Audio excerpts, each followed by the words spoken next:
Dr. Eileen Davila, and Toronto Fire Chief and the General Manager of the Office of Emergency Management, Matthew Pegg. Mayor Tory. Well, Brad, thank you and good afternoon. May I begin by saying that there are two groups that are in very good company with one another this week because it is both National Nursing Week, which we spoke about on Monday, and it is also National Police Week.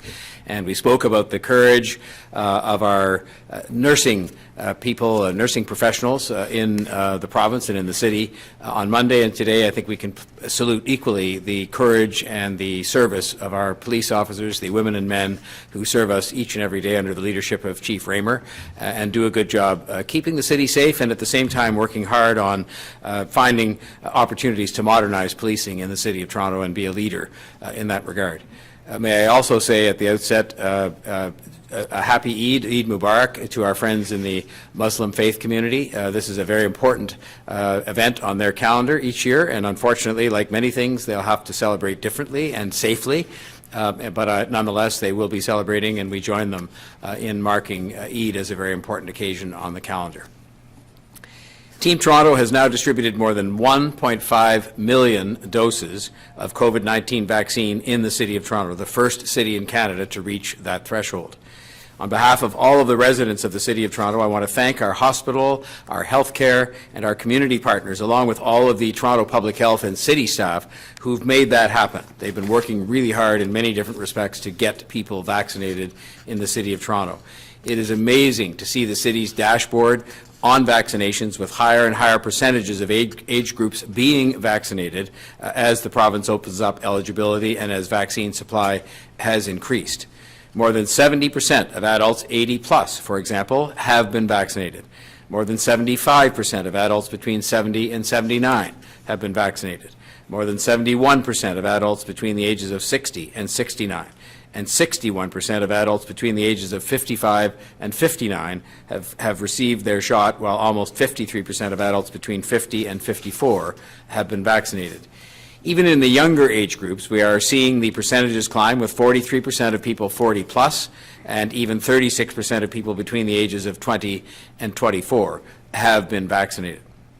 This is good work. Now we just have to keep going with the cooperation from the other governments until everyone who wants their shot is able to get it. But we have the capacity, we have solid momentum, and we're targeting places where we can do the most good. So supply willing, we will move forward and get this job done. Further to that, as of tomorrow, more people in our city will be eligible to get vaccinated at city-run clinics when the province opens up registration to people 40 plus across the city, not just residents who live in hotspot postal codes. To help prepare for increased demand created by this change in eligibility from the province, the city has worked to be able to open up 5,000 new appointments, additional vaccine appointments, for next week. As the province takes decisions to expand eligibility, we will expect their cooperation to put us in a position to be able to expand vaccination capacity accordingly. As you know, we only open up appointments to match vaccine doses that we have on hand or know we will have in the coming weeks. And the more vaccine supply we can receive as a city, the more capacity we can open up in our clinics, both the city-run clinics and in the clinics that are operated on a hotspot and other targeted basis across the city. We are also announcing today that we are again expanding our sprint strategy that focuses on the hottest of hotspots in the city to include 5 additional postal codes, including 3 more in Scarborough. This will ensure more than 100,000 vaccine doses will be available for mobile and pop-up clinics in 22 of our hottest hotspot postal codes. That's up from an initial number of 13. The sprint strategy is working, and it is making a difference. We are seeing double-digit percentage increases in vaccination rates in the areas where we focused, and I'm going to give you a couple of examples. Across the first 13 priority postal codes, we have seen the average of people 18 plus in age vaccinated go from 13.8% in early April to 48.6% by last Sunday, May the 9th. In the 4 postal codes we added last week, just last week, the average has climbed from 17.5% when we began the sprint exercise on April the 5th to 51.6% this week. So I want to say thank you to everyone involved in the Sprint strategy for the work that you have done and the work that I know you will continue to do to get people vaccinated in the areas where we know that COVID-19 is having its worst impact. And I want to say thank you as well to the people who've come out to get vaccinated. With a lot of help from a lot of hard work on the part of community organizations and people that are trusted in those neighborhoods, the people, you out there who we serve, have responded. And you've been vaccinated, but there's still obviously work to be done if we're just over half, but that's significant progress in a very short period of time. The strategy is making sure that we get vaccines in the right arms right now. I also want to provide an update on the extraordinary work that is happening at the community level to support widespread access to COVID-19 vaccination. We have a very strong partnership, which the city has wholeheartedly supported, between our health partners, community agencies, and city staff. And this has resulted in some powerful programs that have been well received by communities across the city. It is no different than what I said about the transit announcements that have come our way in the last 2 days. When people work together, governments, community agencies, health partners, city staff, great things can be accomplished. We've worked together to listen to and respond to specific community needs and to help people get vaccinated. When we rolled out our vaccination program for the city, we invested in programs to ensure increased equity so that everyone has an opportunity to get the protection of a vaccination as soon as possible and as easily and accessibly as possible. I'm proud to share some of the initiatives that we've launched under our community engagement and mobilization plan. This includes communities that experience high rates of infection, that face systemic racism, that face accessibility and other barriers, and we have engaged with groups that have a trusted role in those communities to support this work. Some examples of our equity initiatives include the Black Scientist Task Force, which includes many of Canada's top Black scientists, and it has been working in partnership with the Taibu Community Health Centre to address Black community concerns and issues related to COVID-19 virus, testing, and vaccinations. More than 6,500 residents attended these vaccine information sessions put on by the Black Scientists Task Force, and surveys of attendees indicated a positive change, a marked positive change, in the intention to get vaccinated after the seminar was held. The Accessibility Task Force was instrumental in making sure we achieved a 100% completion rate for the vaccination of people with developmental disabilities in congregate settings. And together with that task force, we are holding dedicated vaccination clinics for adults with disabilities this week and next. And for those clinics, all 1,200 appointments have been booked.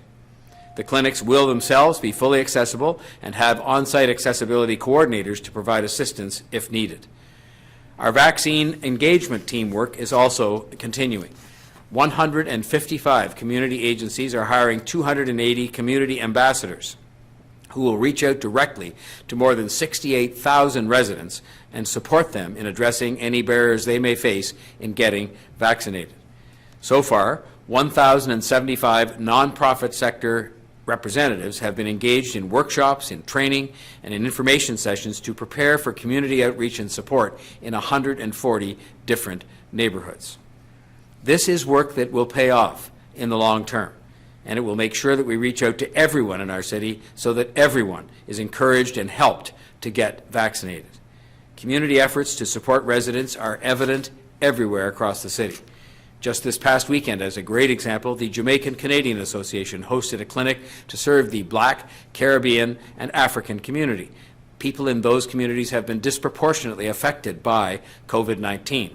There was music, food, information, and most important of all, 2,231 doses of vaccine were administered to members of this community hit so hard by COVID-19.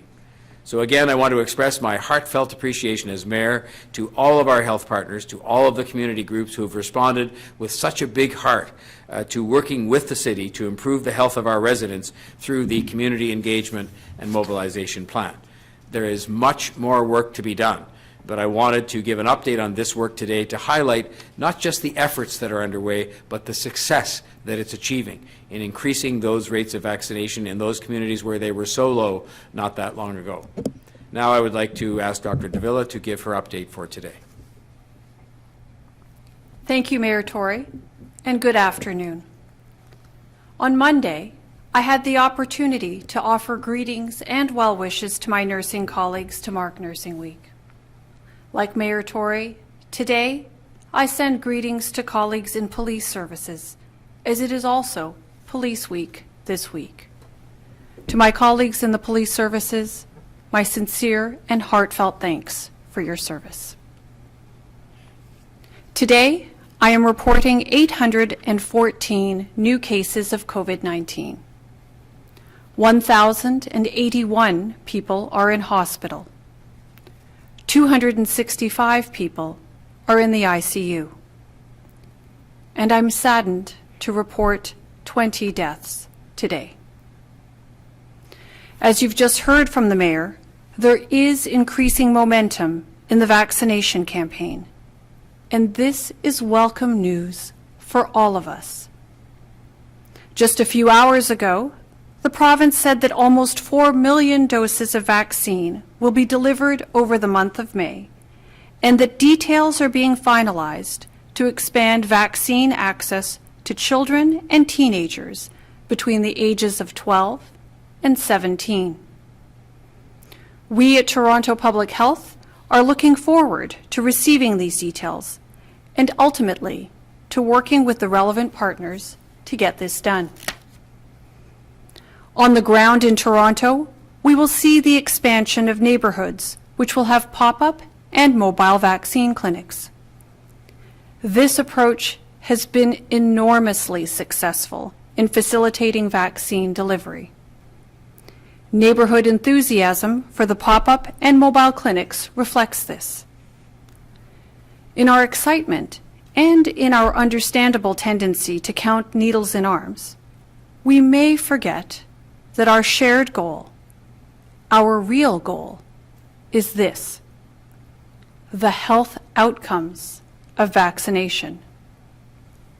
People protected from severe and life-threatening illness and reduced spread of COVID-19 amongst those yet to be vaccinated. As with so many aspects of the pandemic, the pop-up and mobile clinics have emerged unexpectedly as a real success story. And I want to thank the people who've helped to make this happen. Our hospital partners, the Ontario health teams, and in particular, the community leaders and organizations that have been so effective at reaching out to the communities and especially at communicating with them to encourage vaccine uptake and to address hesitancy. We all hoped for vaccines for most of the pandemic, especially when all we had was hope. We all felt a sense of confidence in the idea of COVID-19 vaccines because the concept of vaccination is familiar and regular to most of us. It was care, testing, study, and analysis that made the vaccines possible and produced them for our protection from COVID-19. And it is care, testing, study, and analysis that will continue to determine the path forward. I will close today asking you to remember the most important thing. Science and study prove the risks from COVID-19 infection are significant, as severe as hospitalization and death, and for those who recover from the worst of it, lingering and sometimes debilitating symptoms. Science and study also prove that COVID-19 vaccines provide safe and effective protection from that threat. Stay confident, stay informed, and be ready to take your turn as more and more vaccine becomes available. We are not long now from seeing how the protection the vaccines provide begins to meaningfully turn the tide in our favor. With that, I'll now hand it over to Chief Pegg to deliver his remarks. Thank you, Dr. Davila, and good afternoon. Before I begin my formal remarks this afternoon, I too would like to acknowledge that this is National Police Week. This year's theme is working together to keep our communities safe. Each and every day, our Toronto police officers are on the very front lines of community safety, working to keep Toronto safe. The challenges of protecting public health and safety in a city as large and dynamic as Toronto are very significant. Fulfilling this mandate during the COVID-19 pandemic is all the more challenging. I would like to extend my sincere thanks to Chief Raymer and to each of my Toronto police colleagues who work day and night to keep us all safe. The eligibility for booking vaccine appointments is determined by the Province of Ontario. On Tuesday morning this week, the province extended vaccine eligibility to all individuals with at-risk health conditions such as dementia and diabetes, as well as to Group 2 of people who cannot work from home, including grocery store, restaurant, and transportation workers. Since Tuesday morning, more than 15,000 people have successfully booked their appointments to receive COVID-19 vaccine in a city-operated clinic. Of course, our ability to make vaccine appointments available and to administer vaccine in city-operated clinics is dependent upon the supply of vaccine that is available to us. As of this morning, while our city-operated clinics are very close to being fully booked for a number of weeks, there are still appointment times remaining available between today and June 13. For the remainder of this week, our clinics are 98% booked, with approximately 1,200 appointment slots remaining available to be booked as of this morning. For the week of May 17, our clinics are nearly fully booked, although I'm pleased that we will be making an additional 5,000 appointments available for the week of May 17.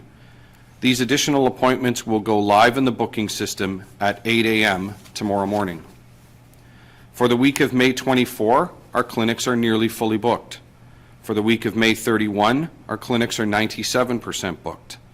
And for the week of June 7th, approximately 23,000 appointments remain available to be booked. Tomorrow at 8 a.m., the Province of Ontario will expand vaccine eligibility at city-run clinics to anyone who is 40 years of age or older. We are working to open new blocks of appointments on a proactive basis and as very soon as possible, in an effort to ensure that people have as much opportunity as possible to book their vaccine appointments. Over the course of this week, our clinics are operating at the highest weekly vaccine administration rates yet, with 98,280 people being able to be vaccinated across our network of 9 city-operated clinics this week. The number of appointments that are made available corresponds directly with the number of doses of vaccine that are provided to us. As additional vaccine is provided to the city by the Province of Ontario, we have plans in place to expand our city-operated clinic operations to match. Between the 1st and 10th of May, we have averaged a 1.7% no-show rate across the network of 9 city-operated clinics. This means that, on average, approximately 1.7% of people who have a confirmed appointment in a city-operated clinic did not arrive for their confirmed appointment. While we have robust processes in place to ensure that the associated doses of vaccine do not go to waste when this happens, this does result in valuable appointments not being used when they are available. I ask everyone who has booked a vaccine appointment to be sure to cancel in advance in the event you are unable to make your scheduled appointment. This will ensure that the maximum number of people are able to receive their COVID-19 vaccine as very quickly as possible. Appointments can be canceled via the online booking system or by calling the provincial call center. Thank you for all that you do to help stop the spread of COVID-19 in our city, and please continue to monitor toronto.ca/COVID-19 for the most up-to-date information on immunizations in Toronto. Thank you. Thank you very much, Chief. We'll now go to questions. Just a reminder to please unmute yourself, and we'll go first to John Woodward from CTV News. John, go ahead, please. Hey there. This is a story, there's been quite a bit of talk about gyms today. This is a question, I suppose, about underground gyms. How widespread is a phenomenon where someone would rent a private room and do physical activity there with a trainer? What are the risks there, and how many enforcement actions, for example, have you done on that in the city? I'll certainly start. To be very candid, that's not a circumstance that has hit my radar of late. I will say that as we have seen throughout COVID-19, when complaints are received by the city, generally via 311, they are received, they are triaged based on priority, assigned a priority based on the risk that's identified in the complaint, and then our coordinated enforcement teams comprised of Toronto Public Health, Municipal Licensing and Standards, and Toronto Police will respond to those complaints. Unfortunately, I don't have data relating to enforcement or specific data relating to enforcement on gyms. Brad, I'm not sure if we have enforcement services on the line. Carlton Grant is on the line. Carlton, do you have any update on that, please? Sure, and thank you for the question. We've had minimal number of complaints about gyms, outdoor gyms, underground gyms, real gyms operating. We have dealt with them, and the one that came to our attention this morning on Richmond Street is currently under investigation for a number of matters, and we will continue to follow up with our investigation. But this is a very small sample size of complaints and issues that we have related to gyms. And maybe this is for the medical health officer, what is the risk right now for gyms and underground gyms, and what should we be telling people who want to participate in indoor physical activity like that? Well, I don't know that I can provide a numerical figure on what the exact risk is, but I can say in general that any kind of indoor activity, particularly without the use of masks and involving the interaction between people that don't live in the same household, presents a risk for COVID-19 transmission. That's something we've talked about for many, many months now, as our understanding of COVID-19 and how it transmits from one person to another has grown over the course of this pandemic.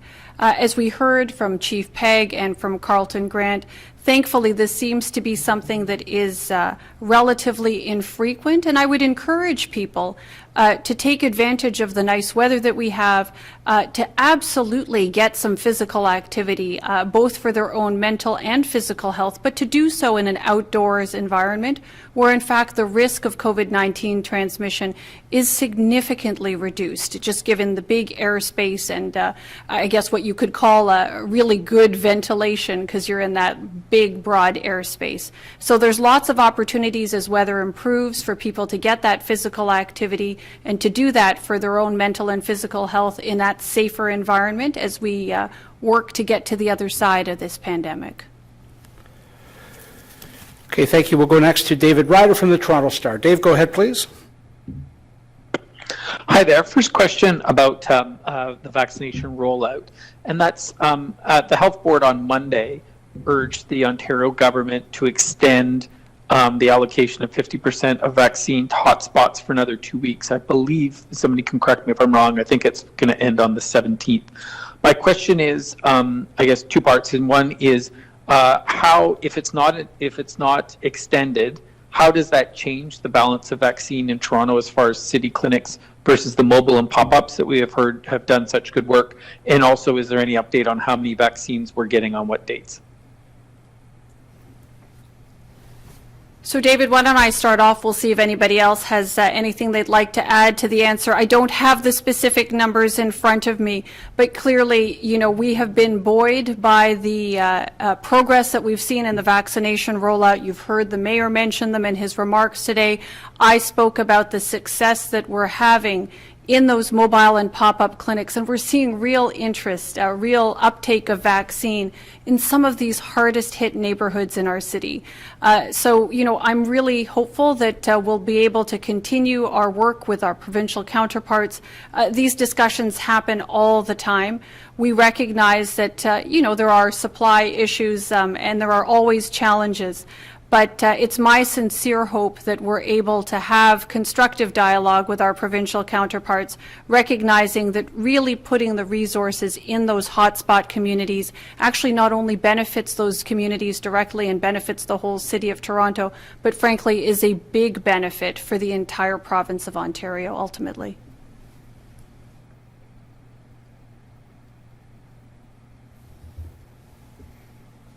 Thanks. Can Chief Pegg answer about the supply if we know when we're getting what? Hi, Dave. With respect to the supply, knowing what is coming, I don't have anything more. I certainly don't have any visibility beyond what Dr. DeVille and the Toronto Public Health team does. With respect to the positive impact of that strategy, and I just did a bit of quick math. So as I noted in my remarks, this week in our clinics, we are delivering more than 90,000 doses of vaccine. And that, of course, is the direct result and directly correlated to the additional vaccine supply. When that ends and we return to the more normalized rate absent of that additional bolus, we would return to about 60,000 doses a week. So there's about between 30 and 40,000 dose differential happening in the clinics this week. With 98,000 doses being administered this week, that's fantastic. That's operating our clinics very close to their design throughput, which is fantastic to see. And I know all of us look forward to being in a position where we can maintain those weekly, maintain or exceed those weekly throughput or administration rates on a weekly basis going forward. May I just add that we have consistently been advocating, and again, all the GTHA mayors and chairs this week advocated for a continuation of extra supply being allocated to hotspots. It's working. The numbers that we've presented here today, again, indicate just how profoundly well it is working. We proceed on the premise that it is best to hit this virus hardest where it is hitting people the hardest, and that we can produce the results to justify that allocation of vaccine. And so we will continue to advocate for that, as we have done for some time now. And as I say, it was of interest to me that in the whole region, people in elected offices accepted the fact that the region should be treated in that respect, which is to have extra vaccine, recognizing the particular challenges that exist in this part of the province. And it will have benefits province-wide. What heals people and stops the spread of this virus and makes people healthier in the City of Toronto and in the Toronto region will be good for all of Ontario. Follow-up, Dave? Yeah, my follow-up is, I think, for Dr. Davila, and that's this morning the Ontario government said that it does not plan to require students to be vaccinated to go back to school, although there obviously is going to be a campaign to get as many kids vaccinated as possible. I'm wondering if you have any comment on what that means for the safety of school, given that there are a host of things for which most students have to get vaccinated now for measles, etc., unless they have very specific exemptions. So, David, for now, we're just hearing ourselves of, the fact that there is this expansion of vaccine access that is meant to include children and teenagers between the ages of 12 and 17. So I don't know that I have much more by way of detail to speak on that. I would say this, like most other services within healthcare, we do expect that there will be informed consent as part of that. And, my sense is that we've seen our community really take up vaccine very well because they're actually seeing the benefits of vaccination, both for themselves as individuals, but more broadly as a community. So it's my sincere hope that we'll see that extend to younger people as they are now eligible or soon to be eligible to receive vaccine. And my sincere hope is that we will see families supporting the young people in their lives getting access to vaccine for its protective benefit. It is truly protecting people, not just here, but all over the world, from severe illness and life-threatening illness, wherever it's being administered. So I really do hope that people will appreciate that and really seek out the benefit of the protection of vaccines for themselves and for their children. Okay, thank you. We'll go next to Samantha Beattie from CBC News. Samantha?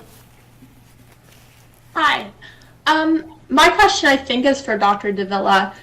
So how is the city going to ensure that people who got their first dose at a mobile or pop-up clinic knows how and when to get their second dose? Will there be a coordinated strategy with all healthcare partners, and when will this be happening? Yes, so Samantha, thank you. This is an important question, and one which is the subject of active discussion amongst all the partners, the healthcare partners and health system partners that are partaking in the vaccination campaign.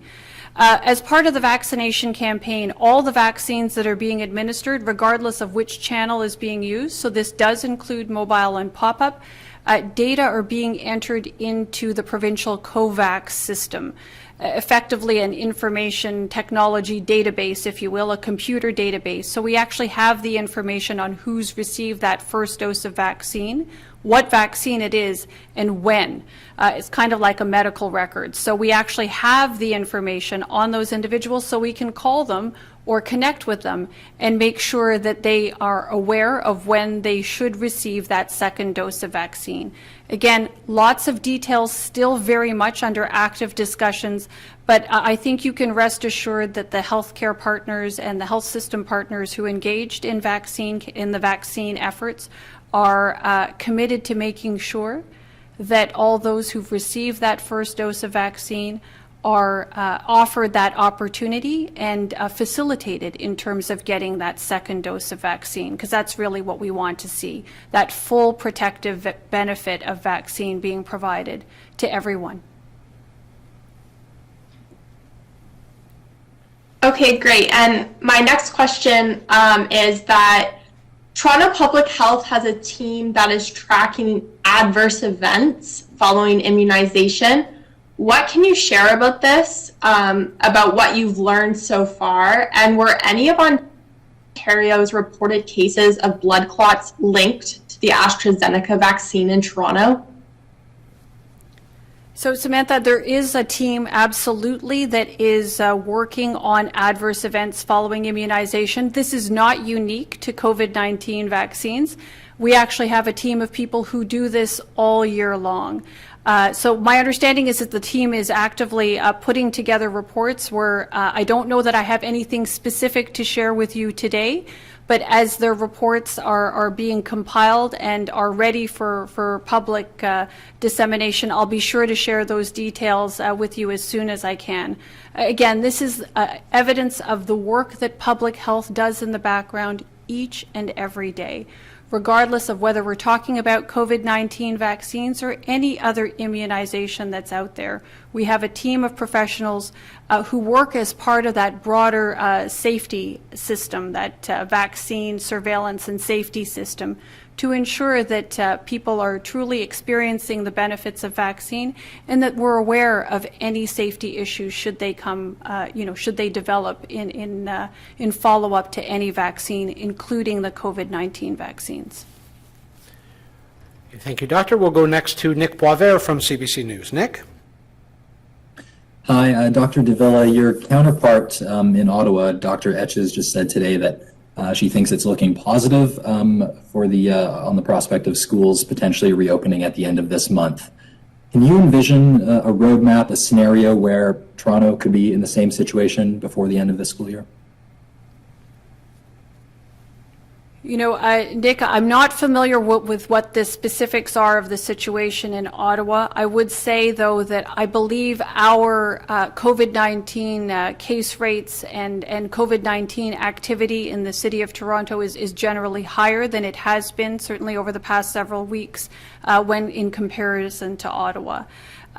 So I did mention, though, as well earlier this week, that I would like nothing more than to see our children back in in-person learning, because there are lots of benefits associated with that. But that should only happen in conditions where we can ensure that it is appropriate for them to go back, and where we know it's not only safe for those who are part of the school community, but frankly, safer for our entire community. So we're constantly watching and monitoring our indicators, monitoring COVID-19 activity in our community, and certainly are very interested in seeing children getting back to in-person learning as soon as it's possible and as soon as it's safe to do so, simply because we know there are so many benefits to be conferred upon children from that in-person learning. It's just, there are, I think, lots of very heroic efforts currently going on to ensure that there is ongoing instruction remotely, but we know that there are lots of benefits that just simply don't happen in quite the same way as they do in in-person learning environments. Okay, thanks. And a follow-up on that, if I can, to Mayor Tory. Mayor, how would you like to see the communication sort of work to parents, say at the TDSB, about when a decision might be made that the school year is perhaps not going to come back in person, or that it's still open, so that maybe parents aren't so sort of left hanging as they might be right now about whether their kids are going to go back or not? Well, I just think the important thing is that there be a decision and that it be communicated to parents as soon as possible, recognizing that all of this is, even though it's science, it's an imprecise science in the context of how fast things will change for the better and how soon it will be safe. But we've said before, all the mayors said earlier this week from across this region, and I certainly would say as the Mayor of Toronto that, and I know the province is working hard on having some news for us fairly soon, but I think they should have that news as soon as possible, make it as clear as possible so that people can make their plans, and so that we can make sure that kids are as safe and healthy in whatever the circumstance as possible, because I think in the end that's what we mostly want, is to make sure that the kids are safe and healthy at whatever determination is made as to what should happen with their schooling, and it may well be some other result in between, schools being sort of totally open or totally closed. I don't know. Okay, thank you. The final question today is from Beth McDonnell from CTV News. Go ahead, Beth. Hi, this question is from Mayor Tory. Is the local planning appeal tribunal's decision today on Rail Deck Park a big blow to the future of the park?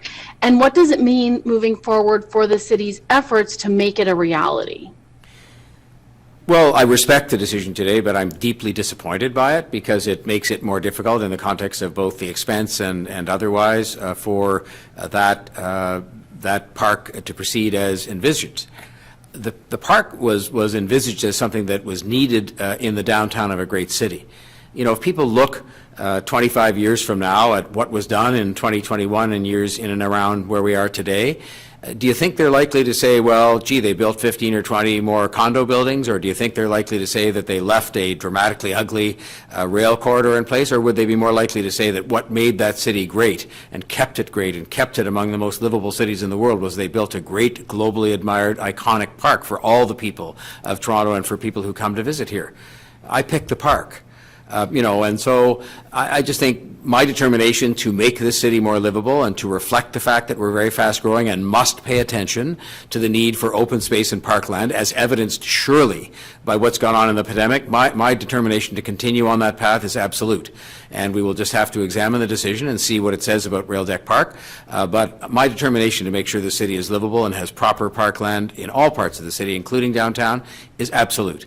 And so we will go forward with this decision in hand and see what implications it has. But I just think that we have to focus on why we're in the top 10 most livable cities in the world. I believe my job as mayor with my council colleagues is to make sure we stay on that list going forward. And if you look forward 25 years or less, one of the things we're going to have to do is a better job of making sure we have parkland and open space in all parts of the city, but including in downtown Toronto, where we're presently deficient in that regard. So it's very disappointing. The tribunal talked about some of the city's arguments that were exaggerated and that the city could have purchased some of the rights for the site a long time ago. Do you think the city pursued the right strategy to get that space, and if so, why? Why not? Well, a commercial negotiation is what it is, and I can just tell you, without getting into the details of the negotiations that took place, that the prices that were being asked for these air rights were not prices we were prepared to pay at that time. And so, you know, we are where we are. And the bottom line is that I had a dream, I'll call it that, of something that is, I think you have to think big in the context of building a great global city, and that's what that was about. And so we'll see where this one goes, but at the bottom line, as I've said, my determination to make sure that we dream big and that we do things that are going to make sure this stays the livable city that it must stay for the sake of the people who live here and for our global reputation. My determination on that is absolute. And so, you know, there are always bumps along the road, and you just move forward and try to do something that is going to make sure that we achieve that objective. And you can go back and analyze the discussions that took place in the past all you want, and the positions that people take, including, you know, the interest that people do or don't have in the well-being of the city as a whole. And but I don't consume myself with that. All right, thank you, Mayor, and thank you all for joining us. That concludes today's briefing. Our next scheduled update will be this Monday, May the 17th. Please stay safe.